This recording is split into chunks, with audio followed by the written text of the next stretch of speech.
Once upon a time, in a quiet little village surrounded by rolling green hills and whispering trees, there lived an old lady named Charity. Her cottage sat at the far end of the village, beside a narrow stream that sang softly as it passed her door.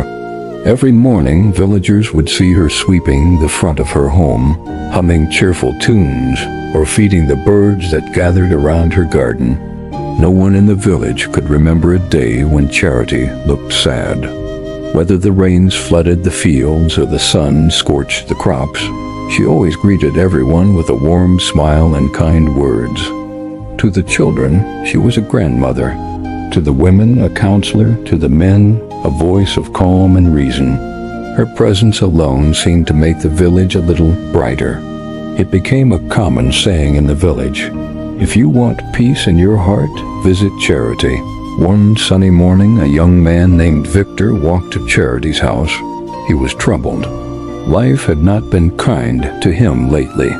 His crops had failed, his debts were piling up, and his spirit was weary. When he reached her cottage, she was sitting on a small wooden stool under the mango tree, peeling oranges with steady hands. The smell of the fruit filled the air. "Good morning, Mama," Victor greeted, trying to smile. "Ah, my son," she replied warmly. "You look like a man whose heart is heavy. Sit with me." Victor sat beside her and sighed. "Mama," he began, "I have come to ask you something. Why are you always happy? No matter what happens, you never seem sad. Don't you ever feel bad when things go wrong?" Charity looked at him quietly for a moment. Her eyes were kind but knowing. Then she smiled, a slow, peaceful smile that came from deep within. "My dear," she said softly, "life is full of ups and downs. Some days are sweet like honey, and some days are bitter like neem leaves. But I learned long ago that happiness does not come from what happens around us. It comes from what happens inside us." Victor frowned slightly, puzzled. "What do you mean, Mama? How can you be happy when bad things happen? How can you smile when life hurts?" The old lady sighed gently and gazed toward the hills in the distance. The sun was just beginning to rise, painting the sky with shades of gold and pink. "Let me tell you a story," she said. "It is not a story from a book, but from my own life.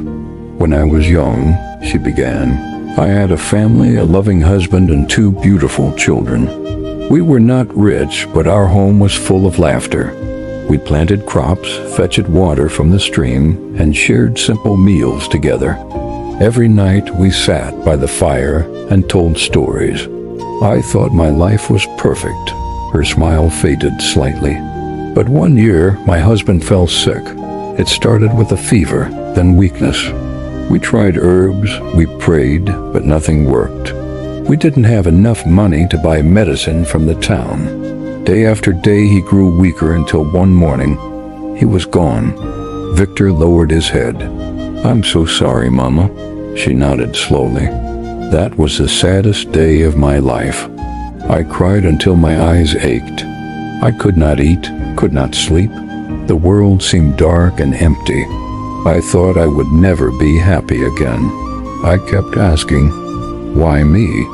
She paused for a moment, watching a butterfly land on a flower nearby. "But after many days of tears, I looked at my 2 children sleeping beside me. Their little faces were peaceful. I realized that if I gave up, they would suffer even more. They still needed a mother who could smile, a mother who could hope.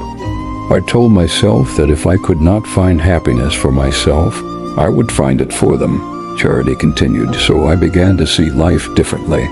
I understood that sorrow is like the rain, it must fall, but it doesn't last forever. The sun always comes back. I decided that I would not let my sadness steal the joy of the days still waiting for me." She turned to Victor. "From that day, I made a choice. Every morning when I wake up, before I step out of bed, I whisper to myself, today is a new day, and I will find something to be happy about. Some days it's easy, some days it's hard, but I always find something. Victor tilted his head. Something? Like what? Charity smiled.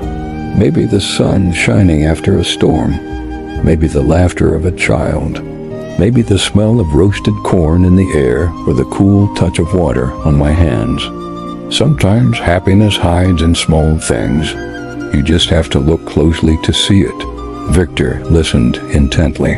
But Mama, he said, what about when something truly bad happens? When everything seems to go wrong, how can anyone still be happy then? The old woman looked thoughtful. It's not easy, my son, she said gently, but I remind myself of something very important. Everything passes. Joy passes. Pain passes. Even the deepest sorrow fades with time. When bad things happen, I take a deep breath and tell myself, this too will pass. She leaned forward slightly and tapped his hand. When the storm is heavy, I focus on the things that are still good, my health, my friends, the birds that sing, or even the fact that I am still alive. You see, happiness is not pretending that pain doesn't exist. It's deciding that pain will not control your heart. Victor nodded slowly. Her words touched something deep inside him. So, Mama, he asked, you mean happiness is a choice? Yes, she said firmly, her eyes twinkling. A choice we must make every single day. Some people wait for big things to be happy, wealth, success, perfect moments, but those things may never come. True happiness is like a small lamp. Even in the darkest room, it gives light if you choose to keep it burning. Victor sat silently for a long moment, letting her words sink in.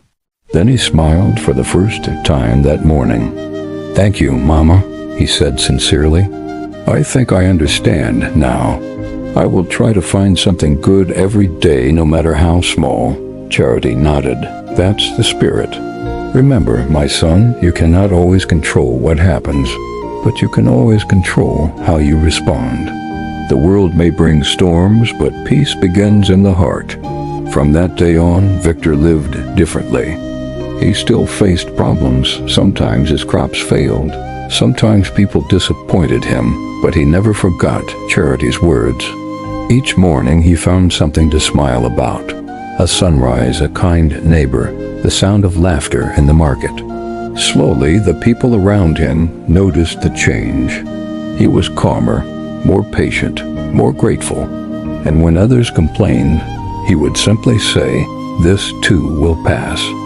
Word of Charity's wisdom spread through the village. More and more people began visiting her, not just for advice, but to learn the secret of her peace. Over time, the village became a happier place, not because life became easier, but because people learned to see the beauty even in their struggles. True happiness does not come from wealth, success, or a life without problems. It comes from a peaceful heart, a grateful spirit, and the choice to see goodness even in hardship. Happiness is not found in the world around us. It is created within us.